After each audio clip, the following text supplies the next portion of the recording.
What is style? What is style not? Everyone is wearing clothes today, but when you think of style, who do you think of? Is it extravagant, like Grace Jones or David Bowie? Is it simple and plain, like Steve Jobs? I believe style is not from outside in, but something deeper, weaved into us, that unfolds out. Well, so what, right? Says who? And who even cares? In a world with so much tragedy, why should anyone care about style? Here's the why. The world needs people in alignment with our true selves. The world needs people on fire with purpose. The world needs putting clothes on, not of ego, fear, or rejection, but in alignment with our true selves. Authenticity matters because it is the foundation of a meaningful life. When we are authentic, we are aligned with ourselves. And when we have people in the world who are aligned, what happens? Well, as Gandhi said, happiness is when what you think, what you say, and what you do are in harmony. If I'm aligned, it allows me to build trust. And then I can build faster action in the world.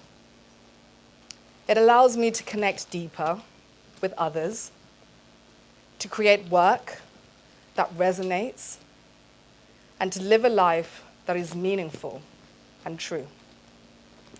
You see, I was raised in a culture with an entirely different understanding of style. I was born into the Ndebele tribe, which is in Bulawayo, Zimbabwe, in southern Africa. We used natural fabrics, resources, and techniques to tell the stories of our people and our culture through dress. It was our way of staying connected to our family, our values, and our care for the environment around us. I remember watching my elders get dressed when I was growing up, and a few moments particularly come to mind. The first is of my great aunt, who was getting ready for church. The best of her clothes was saved for Sunday. It was hot in Bulawayo, and it was early. And let me tell you, she was a woman of many words, but in this moment, she stayed silent, focused. Her ritual started with the threads of undergarments and ended with the wrap of a headscarf and colorful beads layered around her neck.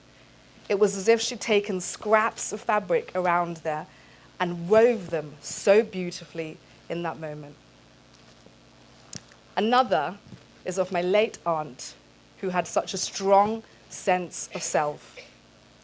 She wore her heart on her sleeve, and her personality reflected through her eclectic style. It was vibrant, joyous, exciting. And she wasn't trying to stand out, but in early 90s, old-fashioned Zimbabwe, she did. She was one of my earliest examples of authentic, unapologetic self-expression. And she's also the reason why I own so many hats. Taking this, I have unlocked a formula to reframe style that anyone can do.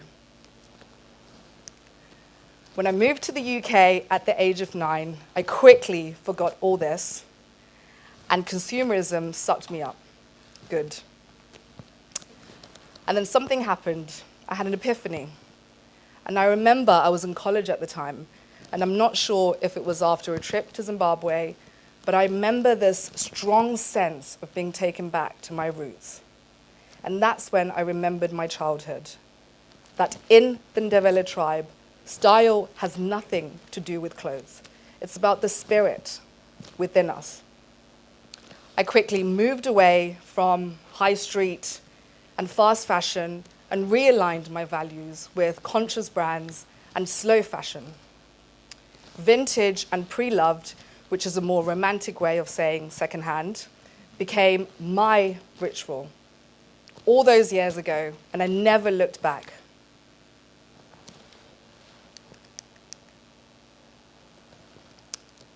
My wardrobe now consists of vintage treasures, charity shop finds, and brands that align with me and my values. This was born out of deep respect for the stories that clothes can tell. And I didn't just change my attitudes towards how I shop and style, but those around me. To this day, one of my proudest moments is that my brother, who's 40 years old in Yorkshire, cannot stay away from a charity shop. So you may be asking yourself, how do I apply this to my life? Well, firstly, there's a few things to unlearn. So again, we asked, what is style? And what is style not? Our true selves don't have trends. I don't wake up in the morning and think, today Londi is going to be a cowgirl. Or what is fall winter 25 Londi going to look like? Let go of trends and embrace self. Self has value. You matter. You have value. If every thread that I'm wearing says something about who I am, how do I use that to express my self-worth and my self-esteem? It really is about how much you value yourself, something that can't be measured in currency. So forget what you thought you knew about style or the clothes that other people were wearing, but think of it as something about you and your values. What is your authentic style? Take Steve Jobs, for example. The fact that he chose to wear the same thing every day wasn't only because it was easy and convenient, but it deeply resonated with his personality. It could have been a blue suit or a green jumpsuit, but those particular items, the black roll neck, jeans, New Balance sneakers, were in such perfect alignment with who he was that he never felt the need to experiment. It's about understanding that style is not just about trends, but a way of honoring where we've come from and using that as a foundation to build where we're going. Fashion, in this light, becomes a powerful tool for self-expression and cultural connection. I remember another saying from my culture when I was growing up: when you dress yourself, you dress your community. These women in my culture didn't dress to impress, they dressed to express. They used clothes as a language, as a way of connecting with others, and perhaps, more importantly, a way of staying connected to themselves. Style is hyper-individual. It's a way of separating yourself, and it's also communal and relational.